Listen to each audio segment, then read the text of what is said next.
السلام علیکم ورحمۃ اللہ وبرکاتہ۔ امید کرتا ہوں تمام ناظرین خیریت سے ہوں گے۔ آج ہم بیان کریں گے کہ اللہ تعالیٰ نے سورۃ مومن میں کون کون سے احکامات نازل کیے ہیں۔ سورۃ مومن جو کہ 24ویں پارے میں موجود ہے، مکی صورت ہے اور اس کی آیات کی تعداد 85 اور رکوع کی تعداد 9 ہے۔ اس صورت میں ایک مرد مومن کی حق گوئی بے باکی کا تذکرہ ہے، اس لیے اس سورت کا نام سورۃ مومن ہے۔ حامیم سے شروع ہونے والی 7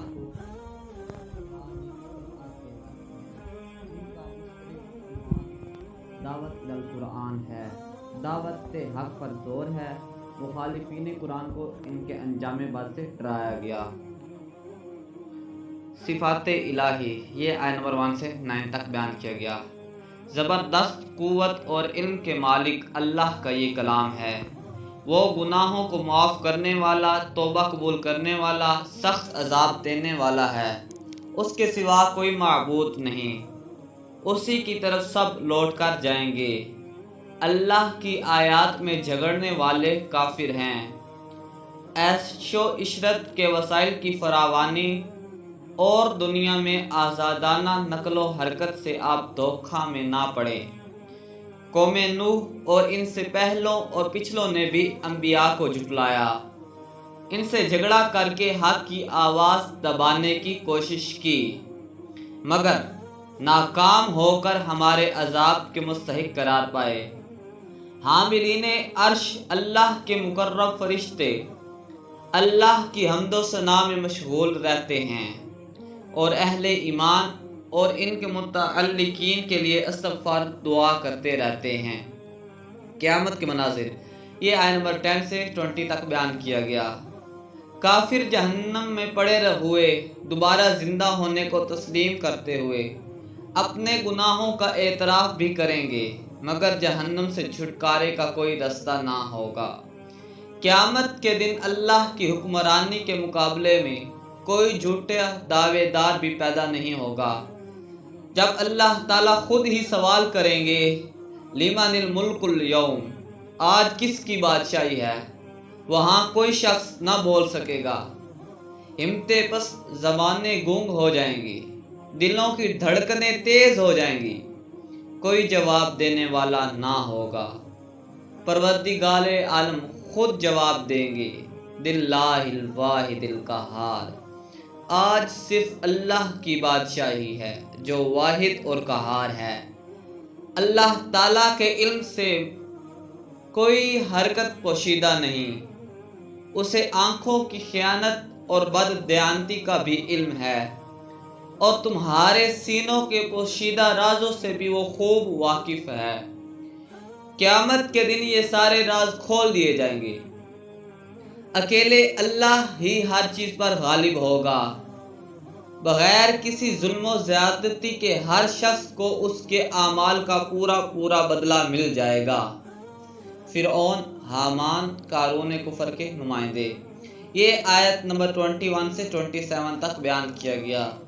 فرعون، حامان اور قارون جو کہ اقتدار اعلیٰ، انتظامیہ اور سرمایہ داری کے نمائندے تھے، ان کے مقابلہ میں حضرت موسیٰ علیہ السلام ہماری آیات اور معجزات کے ساتھ مبعوث ہوئے، مگر ان سرکشوں نے ماننے کی بجائے قتل و غارت گری کی مدد سے مسلمانوں کو ختم کرنے کی کوشش کی، اور موسیٰ علیہ السلام کو بھی قتل کرنے کا پروگرام بنایا، اور گھٹیا سوچ کا مظاہرہ کرتے ہوئے کہنے لگے کہ موسیٰ دراصل لوگوں کا دین بگاڑ رہا ہے اور زمین میں فساد برپا کر رہا ہے، اس لیے ہم اس کے خلاف یہ اقدامات کر رہے ہیں۔ موسیٰ علیہ السلام نے اللہ کی پناہ اور حفاظت طلب کی۔ دربار فرعون میں مرد مومن کی تقریر، یہ آیت نمبر 28 سے 37 تک بیان کیا گیا۔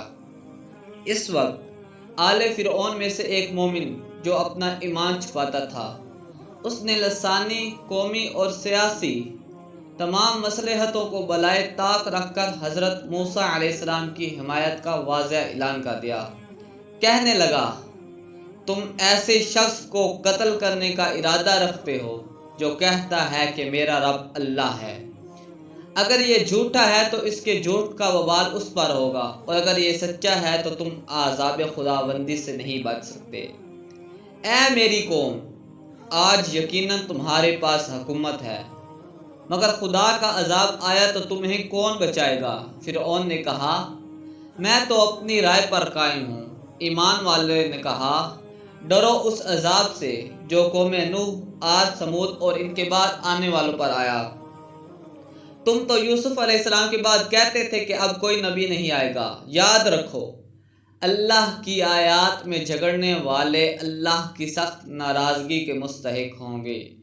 فرعون نے کہا، اے حامان، میرے لیے ایک اونچا محل بنا، میں دیکھوں تو موسیٰ کا خدا کہاں رہتا ہے، ویسے میں اسے جھوٹا خیال کرتا ہوں۔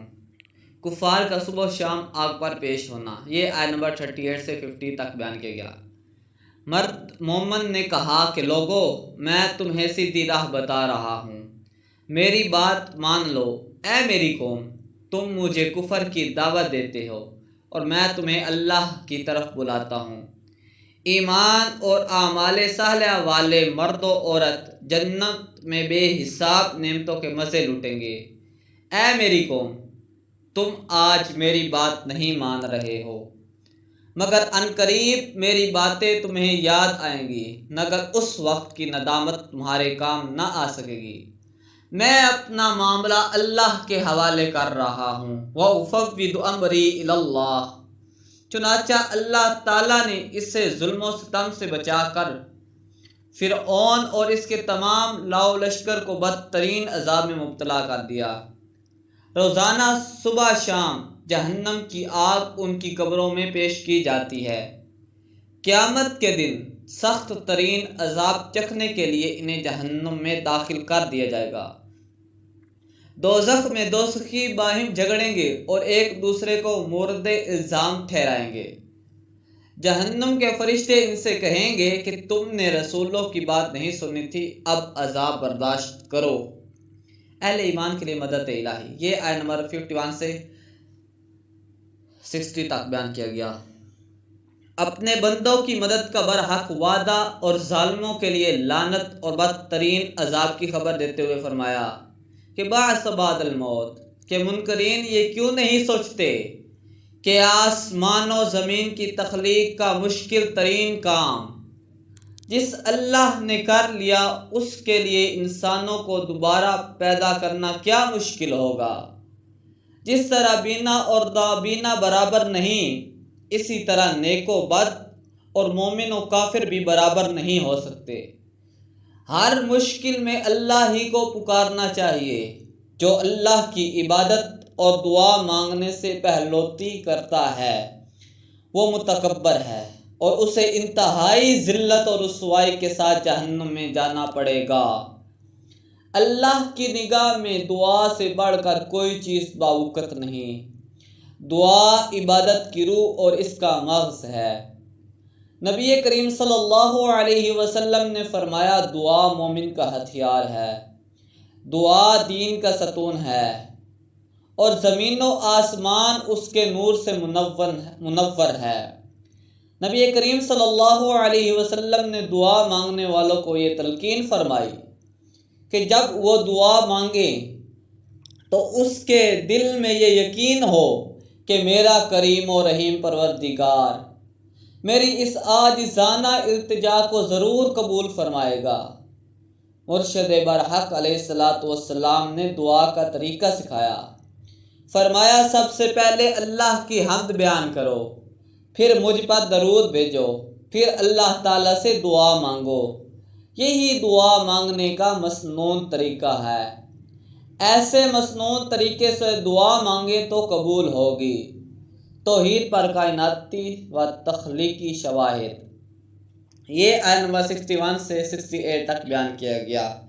پھر دن رات کے آنے جانے اور آسمان و زمین کی تعمیر میں غور و فکر کی دعوت دے کر انسانی تخلیق کا ذکر فرمایا کہ انسان کو قدرت کا بہترین اور خوبصورت شاہکار بنایا گیا ہے۔ اے حسین پیکر میں تبدیل ہونے کے لیے جن تخلیقی مراحل سے گزرنا، ان کا تذکرہ اور پھر زندگی اور موت کے اللہ کے قبضہ میں ہونے کا بیان ہے۔ انسانی تخلیق کے مختلف مراحل اگر انسان خارجی کائنات پر غور و فکر کرنے کی بجائے خود اپنی ہی تخلیق میں غور و فکر کرے تو وہ اللہ کو پہچان سکتا ہے۔ انسان اپنی تخلیق میں مختلف مراحل سے گزرتا ہے، ان میں سے ہر مرحلہ انتہائی عجیب اور حیران کن ہے۔ بے جان مٹی سے اس کی ابتدا، پھر نطفہ، پھر جمع ہوا خون، پھر گوشت کی بوٹی، پھر اس ہڈی پر ہڈیاں، پھر ایک ڈھانچہ، پھر مکمل جان، پھر عقل، پھر سمع کان، پھر بصر آنکھیں، بھرپور جسم نے ہزاروں میل لمبی پھیلی ہوئی رگوں کا جال، خون کی گردش، دل کی حرکت 360 جوڑ۔ پیدائش کے بعد پیدا ہوتا ہے تو از حد کمزور، ہر بات سے عاجز، نہ طاقت نہ گفتار نہ تمیز و عرفان، پھر اللہ اسے عقل و فہم اور قوت ادراک عطا کرتا ہے۔ پھر بچپن کے بعد جوانی، پھر جوانی کے بعد بڑھاپا اسے آ جاتا ہے اور انسان ویسا ہی ہو جاتا ہے جیسے بچپن میں تھا۔ نظر میں غیر پختگی، عقل کمزور، اعضاء میں ضعف، حواس میں تعطل، چلنے پھرنے غض، یہ کہ اٹھنے بیٹھنے سے عاجز، پھر یہاں تک کہ موت آ جاتی ہے، اور موت بھی اس کے تخلیق کے مراحل میں سے ایک مرحلہ ہے کہ زندگی کے ساتھ ہی ہم اس کے لیے موت لازم قرار دیتے ہیں۔ اللہ فرماتا ہے، کون ہے جو ان سارے مراحل میں تمہاری نگہبانی کرتا ہے؟ یقیناً اس قدرت کا مالک اللہ ہی ہے جو ہمارا خالق اور معبود ہے۔ منکروں کا انجام، یہ آیت نمبر 69 اور 78 تک بیان کیا گیا۔ پھر بتایا کہ اللہ کی آیات کے بارے میں جھگڑنا کرنے اور قرآن کا انکار کرنے والوں کو ٹوک ڈال کر بیڑیوں اور ہتھکڑیوں میں جکڑ کر جہنم میں گھسیٹا جائے گا، اور ان کے غرور و تکبر کی بنا پر ہمیشہ ہمیشہ کے لیے جہنم کو ان کا ٹھکانہ قرار دے دیا جائے گا۔ اس کے بعد بتایا دیا گیا کہ انبیاء و رسول آپ سے پہلے بھی آتے رہے، بعض کے حالات آپ کو بتائے گئے ہیں اور بعض کے حالات نہیں بتائے گئے، مگر ایمان سب پر لانا ضروری ہے۔ کوئی رسول اپنے طور پر کبھی بھی نشانی نہیں لایا کرتا۔ جب قوم نے ان کی بات نہ مانی تو حق کے مطابق ان کے درمیان فیصلہ کر دیا گیا۔